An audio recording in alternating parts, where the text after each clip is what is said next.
Ja näinhän se on, että kolmatta päivää vietetään täällä moottoripyörämessuilla 2014 ja tuntuu jo sillä ihan haikealta, että voi viimeistä viedään, mutta eipä siinä hätää, nautitaan tästä päivästä, sillä täällä meillä ainakin moottoripyörämaailman ja Offroad Proon osastolla on kyllä tunnelma ollut katossaan sieltä heti perjantai-alusta lähtien ja näin se sitten tulee jatkumaan samalla fiiliksellä koko sunnuntai-päivä.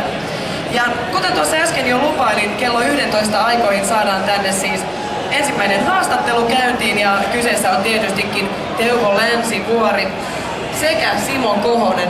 Eli Tepihän nyt tietysti tunnetaan ja tiedetään tuolta Iisalmen suunnalta hurjana vauhtipäänä, joka tuolla on valloittanut ratoja ympäri Eurooppaa, ympäri maailmaa hienoilla tuloksilla. Ja Simo puolestaan on sitten kaveri tämän Tepistä kertovan kirjan takaa, joka päätti sitten dokumentoida sen, mitä tuo Tepi on tuolla sitten maailmalla touhunut. Tervehdys Simo. Terve, terve. Ja huomenet sinne myöskin Tepille.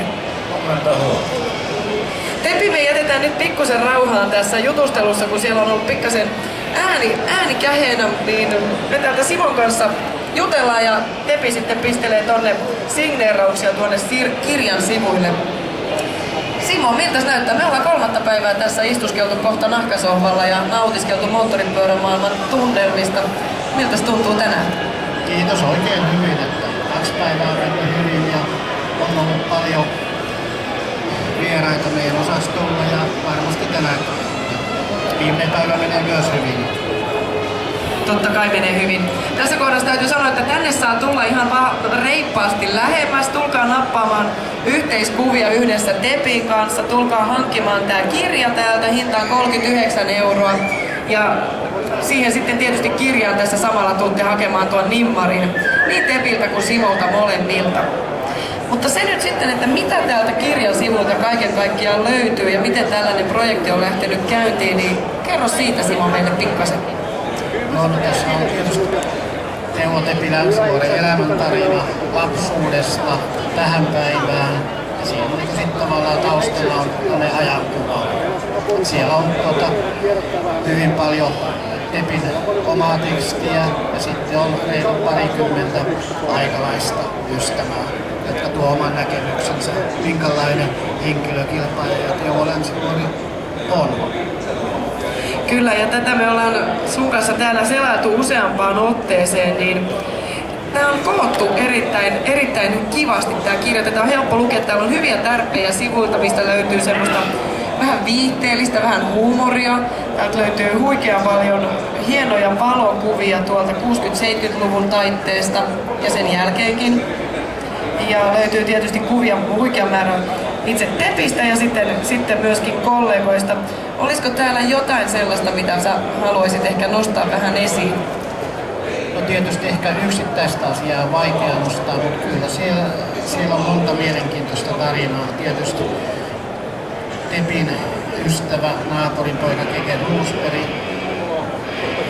kertoo näkemyksensä, minkälaista elämää ja touhua hän teki naapurin pojan kanssa, kun Kekehän oli Länsivuoren autotallissa päivittäin jo 60-luvulla. Ja Keke kertoo, että hän oli joskus jopa Tepin mekaanikkona. Kekehän ei ole mitenkään vaatimaton mies. Hän lähti Ruissalon ajoihin Tepin kanssa ja sitten pyysi, että saisi haalarin ja Kekehän korotti itsensä heti mekaanikoksi. Niin, kyllä se itse täytyy kohottaa, jos sieltä meinaa niin semmoisen tittelin saada. Tässä on hauska katsoa näitä kuvia tuolta menneiltä vuosilta, eli Tepi, mikä se oli se vuosi, milloin sä oot veivannut ensimmäisen kisan?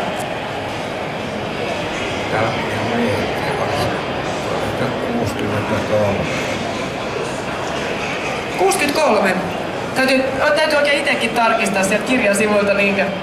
Eli no siinä 63 sitä luokkaa siis on Tepi ajanut ensimmäistä kisaa ja sitten silloin 78 taisi olla näitä viimeisiä kisa-aikoja. Näinkö se oli? No, niin kuin Grand Prix-tasolla, ylimaatasolla 78. Meillä oli vielä se, että silloin kun Tepi ajoi viimeisen GP-kisan Saksan Nürburgringillä, niin silloin ensimmäistä kertaa henkilökohtaisesti Tepi Juttila oli siellä paikan päällä. Mutta näinhän ei kuitenkaan ole, että ajamiset olisi siihen jäänyt, vaan tänä päivänäkin herra kurvailee tuolla moottoripyörällänsä? Tepi on kertonut, että niin tänä vuonna niin kysyntää olisi hyvin paljon näytösajoihin eri puolille maailmaa. Ja varmasti Tepi kotoisen Imatran näytösajan lisäksi varmaan nähdään monessa paikassa Euroopassa. Vaikka vielä tietysti mitään ei ole vielä sopimuksia. Sopimuksia ei ole tehty, mutta niin kai se on, että kun sitä on syntynyt bensasuonissa, niin ei se sieltä mihinkään katoa ja niin ne aina ne radat ja pyörän päälle kiipeän vaan vetää puoleensa. Kyllä, erittäin hienosta kirjastahan meillä on siis täällä ehdottomasti kyse. Hinta siis 39 €. Meillä on niitä tässä pino nyt edessä ja täällä sitten, jos on sellainen tilanne, että tätä ei sieltä teidän omasta kirjahyllystä vielä löydy, niin nyt on varmasti se aika, kun kannattaa se sinne hankkia ja tulla sitten samalla hakemaan täältä myöskin Tepiltä nimmari, kuten myöskin Simolta nimmari. Ja totta kai sitten, jos herää kysymyksiä vielä, mitä muuta sieltä kirjasivulta ehkä löytyy, niin ei muuta kuin täältä vähintäänkin Simoa sitten hihasta kiinni. No, kyllä hyvin onnistuu. Mielellään kertoo. Hyvä, kiitoksia tässä kohdassa ja sitten ei muuta kuin lähdetään täältä kirjakauppoja tekemään.